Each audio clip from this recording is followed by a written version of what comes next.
आज हम बात करेंगे उस टेक्नोलॉजी की जो हमारी डिजिटल दुनिया को जोड़ती है। हर लम्हा पूरी दुनिया में डेटा का एक समुंदर बह रहा है। लेकिन सवाल ये है कि ये सब कुछ रोशनी की रफ्तार से सफ़र करता कैसे है? जवाब शायद हैरानकुन हो।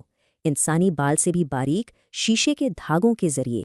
तो चलिए इस सिस्टम के अहम हिस्सों पर एक नज़र डालते हैं। शुरुआत होती है ऑप्टिकल ट्रांसमीटर से, जो इलेक्ट्रिकल सिग्नल्स को रोशनी में बदलता है। और दूसरी तरफ है ऑप्टिकल रिसीवर, जो रोशनी को वापस इलेक्ट्रिकल सिग्नल्स बना देता है। लेकिन इस केबल के अंदर आखिर है क्या?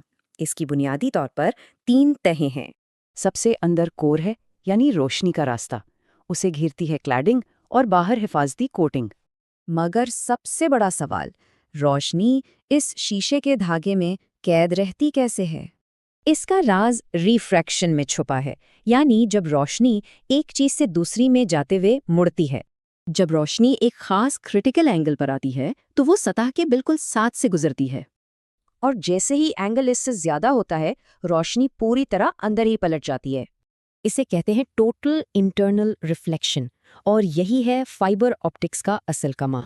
सीधे लफ्जों में कहें तो क्लैडिंग एक आईने की तरह रोशनी को कोर के अंदर बाउंस करती है। तो फिर फाइबर तांबे की तार यानी कॉपर वायर से बेहतर क्यों है? सबसे पहले तो बैंडविड्थ, फाइबर कहीं ज्यादा डेटा एक वक्त में भेज सकती है। इसमें सिग्नल का नुकसान भी ना होने के बराबर है, यानी सिग्नल दूर तक साफ रहता है।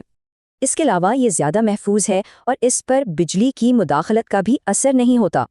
वैसे फाइबर की 2 किस्में हैं। मल्टी मोड में रोशनी के कई रास्ते होते हैं और सिंगल मोड में बस एक।